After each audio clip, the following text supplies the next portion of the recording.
Welcome.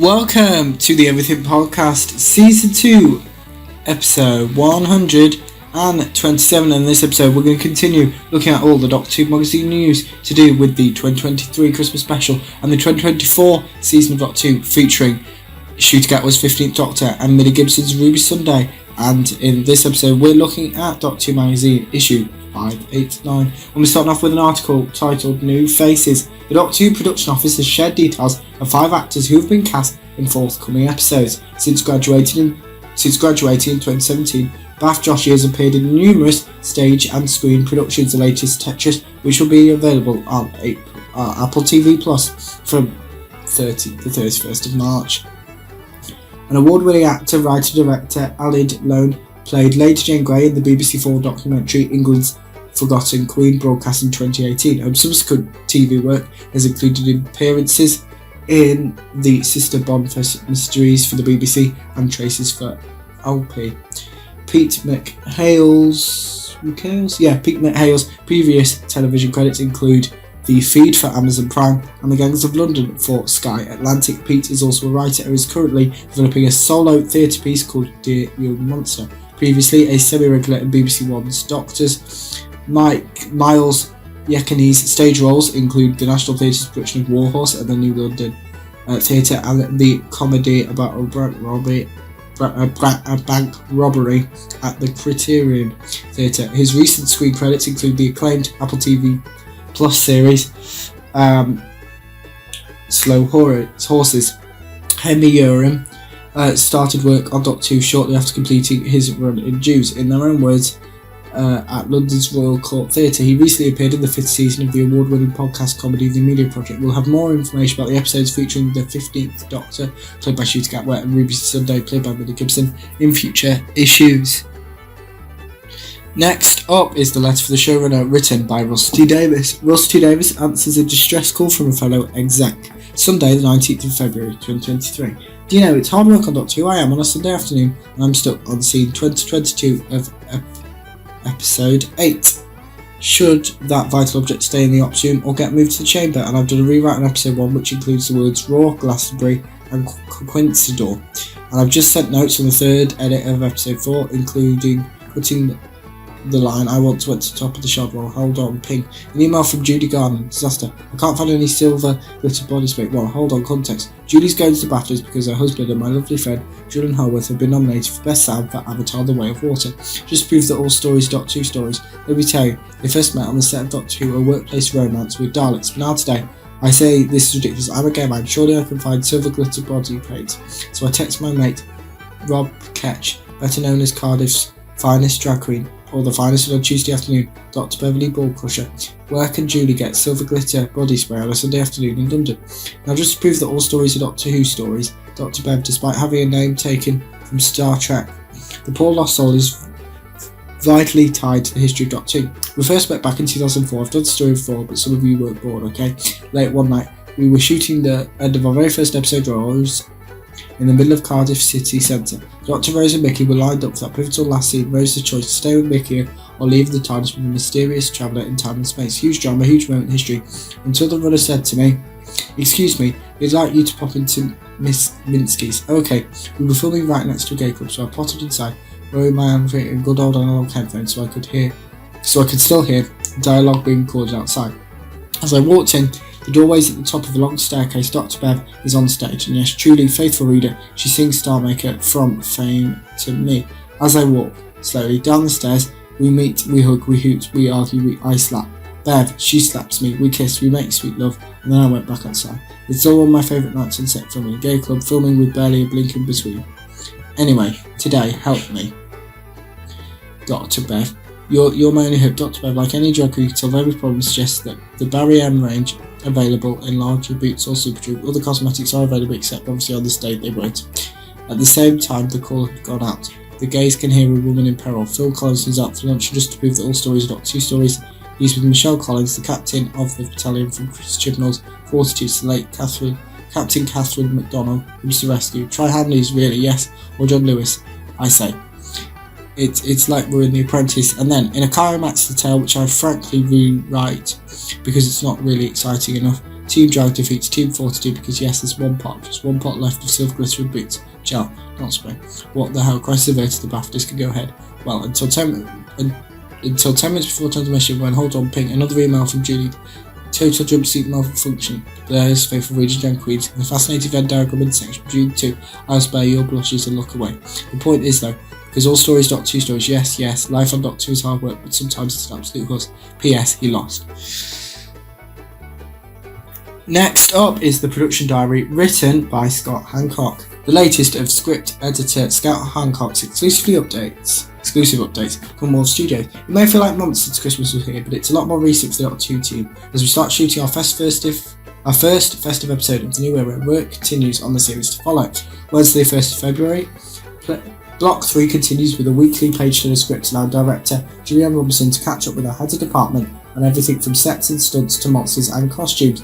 Later, she meets with storyboard artist Mike Collins to talk through a number of key sequences from the first 4 episodes. More generally, producer Vicky DeLow meets with post-production producer Keris Doyle to discuss schedules and delivery times for the forthcoming series, incorporating everything from initial edit to ADR recording grades and final mixes. Thursday, even the 2nd of February, an exciting monster discussion takes place today. The executive producers meet with Neil Gorton from Millennium FX and visual effects supervisor Dave Horton to break down the script descriptions for a key Block 3 creature and determine how best to realise it on screen. Friday the 3rd of February, an unusual set of auditions for aspiring young actors take place at Wolf Studios, where Julianne and Rusty Davis meet to discuss an hour. Away from the scripted drama, an unexpected fire alarm leads the cast and crew evacuated the studios shortly before the scheduled wrap time. Fear not, everyone returns to catch up once we receive the all clear. Monday the 6th of February, as we get into the second shoot of our Christmas special shoot, a guest star from 2005 returns. One of our writers delivers their 4th draft of a script for Block 3. The hero prop gets its first unveiling in a Block 3 tone meeting, and Block 4 director Ben Chessel starts work with the crew in Cardiff. Wednesday the 8th of February. Although we're in the middle of Block 2, it's also our first day of filming for Block 3, Wibbly Wobbly Time 1. Block 3, team then regroup in the afternoon for a series of writer and designer meetings, including discussion of a unique visual effects process for one particular set build. Thursday the 9th of February, it's a day of 2 tones as we have our second Block 3 tone meeting of the week, followed by our first Block 4 tone meeting with Ben Chessel. Monday the 13th of February, today Ben meets with potential first assistant director, followed by Millennium visual special effects catch up to discuss prosthetics, and a music meeting with producer Chris May and music supervisor Oliver White. Tuesday the 14th of February, the Block 3 team travel to Anglesey to scout another otherworldly location at lunchtime. I have a Zoom meeting with Julianne and her director of photography Tobias Datton to talk through the blocking for a scene they're shooting alongside Block 2 later that evening. Thursday the 16th of February, back at Wolf Studios, Ben and I meet with Russell for a Block 4 director page turn, where we talk through the scripts in detail, page by page. This can cover everything from pace for scene, the emphasis of a line, the filming of shots, any question can be asked. Monday the 20th of February, executive producers and the heads of department gather for our second Block 4 tone meeting. This time tackling the second of Ben's episodes, supporting artists are a significant part of the conversation, also toppery. Tuesday the 21st of February. Today marks our first day of technical recess for Block 3, and usually it's also our final day of technical recess. Thursday the 23rd of February. Sporting arts discussions continue as Ben catches up with Crowd second assistant director Charlie Campbell. Mike Collins returns to Wolf Studios for some Block 4 storyboarding, and the producer group meet a potential director for Block 5. Friday the 24th of February, following our races on Tuesday, the team reconvened for a Block 3 production meeting with first assistant director Dan Mumford. They run through the proposed shooting schedule and confirmed requirements for each department. Charitable conversations also kick off today. Meanwhile, in London, James Page and the BBC Studios team conduct a special media shoot with Sue Kepner ahead of their Doctor Who Doomsday announcement. Monday the 27th of February, the producer group gather on Zoom to discuss costume and makeup for a special Block 4 guest star. Tuesday 28th of February, as we reach the end of the month, the Doctor Who machine is truly hitting its stride. Together today, we continue our weekly head of department page turns for Block 4. Block 3 team enjoy a costume catch-up, key scenes for upcoming episodes and rehearsement standards, and Ben Chasson and I meet for a Block 4 writing meeting discussing the second of his scripts. More in March to come.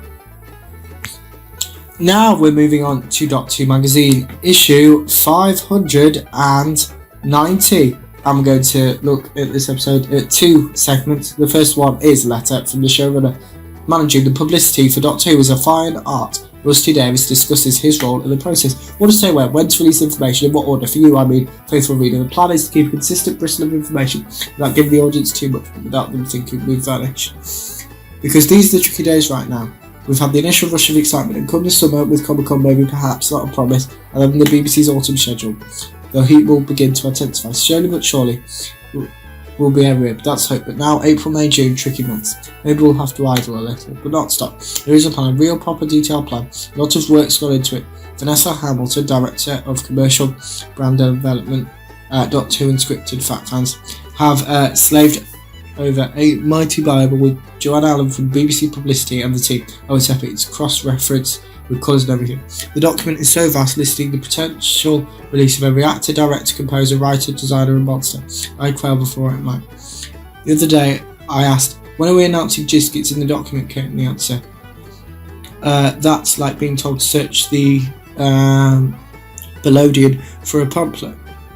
Can someone just tell me? And of course things slip out. Sometimes actors agent will list their booking before we might like. I mean, of course they do. How exciting is it to be Doctor Who, and how important is it to say yes? Look, I'm in work. So when those things happen, we completely understand that. Sometimes little surprises happen, way beyond anything that we could predict. The other day, someone in Star Trek Picard suddenly said one of our episode titles out loud. Okay, that's highly surprising in a show where someone's always saying this could be the end of the galaxy, but it was odd than that.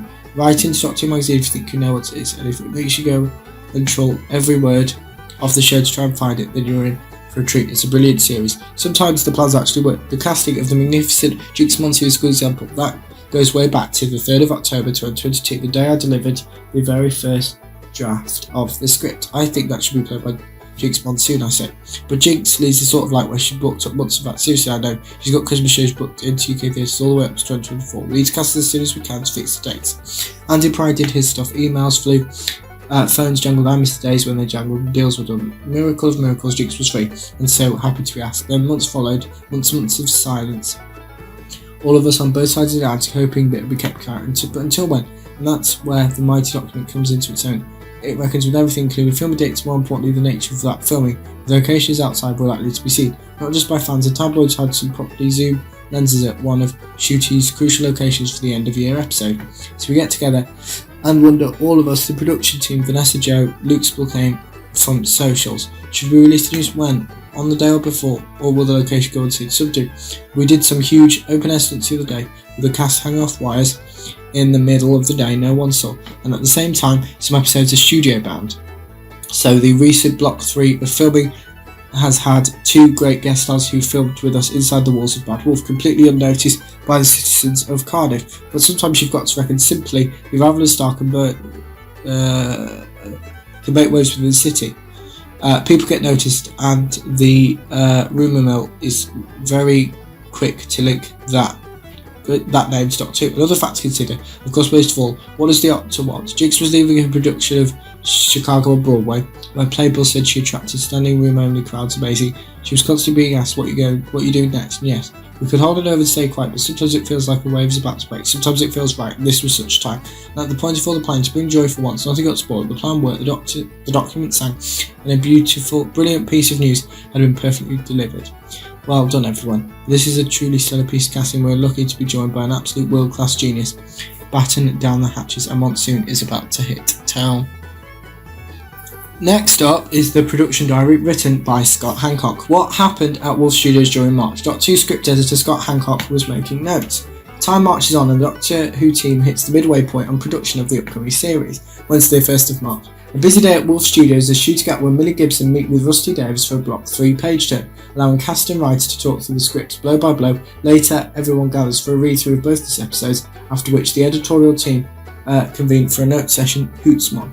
Monday the 6th of March, the first draft of our finale episode arrives today, and we also issue a fourth draft of a Block 4 script accompanied by an extensive production memo.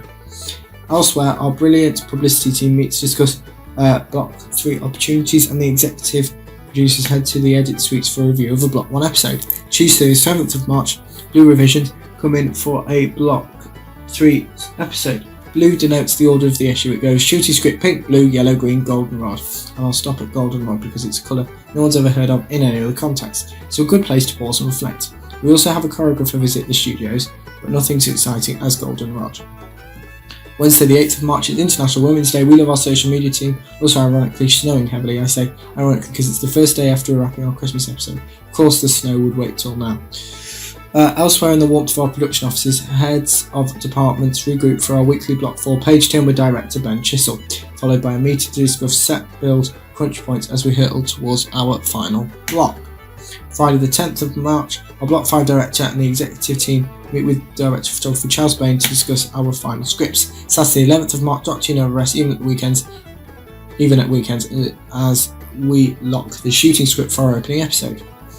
Sunday the 12th of March, followed by 2 scripts for our final production block, including the climactic finale. Monday the 13th of March, a busy day for the script department as we formally issue the drafts that have come in over the weekend, receive a 6th draft of a Block 4 episode and meet with Julie Gardner, Phil Collinson and the production office team to talk through the process of script distribution and security. Distribution's an ever-changing landscape, even this deep into production, as we strive to meet everyone's needs while holding back as many spoilers as possible. Tuesday the 14th of March, executive producer Joel Collins and I have a 8-word title meeting with Russell, during which we're told that the story of Bad Luck Eric. Later that day, producers and art department log on for a finale methodology meeting, during which we discover the fate of Dusty Bear. These references will never make sense. Wednesday the 15th of March, following up yesterday's 8-word title meeting, Russell is almost skewered by Joel's high-velocity pen. Thankfully, he survives to deliver a second draft of a much shorter script than usual. Thursday 16th of March, Block 4 head out west for their first day of mini releases, returning to Wolf Studios for a meeting between director Ben Chisel and a potential editor. Friday the 17th of March, as the week draws to a close, the Block 4 team now venture east for a second day of mini releases, followed by a set plan meeting. Monday the 20th of March, pre-production of Block 5 officially kicks off, with our director joining us in Cardiff. Monster camera tests take place on set. The team review a digital environment. Block 4 talk contortionist, and the television crew descends on Wolf Studios to film with Russell. Tuesday 21st of March, the production team unite over Zoom in the edit suites to swap fine cut notes on our Christmas episode. Wednesday 22nd of March, producer Chris May, director Ben Chisel and I meet with the Block 4 writing team for a script catch-up ahead of our upcoming tone meetings. Meanwhile, the Block 5 team enjoy a visual effects kick-off meeting. Thursday 23rd of March, the morning begins with a Block 5 director page turn where Russell talks through his intentions for each of the 2 episodes. The afternoon is then dedicated to our 3rd Block 4 turn meeting. We turn each episode twice when a Corgi masquerading as a fox fools nobody. Friday the 24th of March, a 5th draft of our 2nd Block 4 script arrives this evening, Sunday the 26th of March, closely followed by a 7th draft of the first Block 4 episode. Monday the 27th of March, we kick off a 4-tone week with 2 meetings in a single day, one for Block 5, one for something more ephemeral. Russell bemoans the fact he never got to meet Graham Black. Tuesday 28th of March, another day, another tone. This time for our second Block 5 episode. Our director also finds time to meet a potential camera operator and editor. And the last few days are missed because Dr. Magazine's ruthless editor demanded this diary early. Maybe we'll do a recap next issue, or maybe these days will be lost to time. Time will tell. And that's where I'm going to end this episode. But let me know in the comments below what you thought of all of the news that I talked about in this episode. And remember, you can like and subscribe as well. And that's it for the Everything Podcast, Season 2, Episode 127. Goodbye.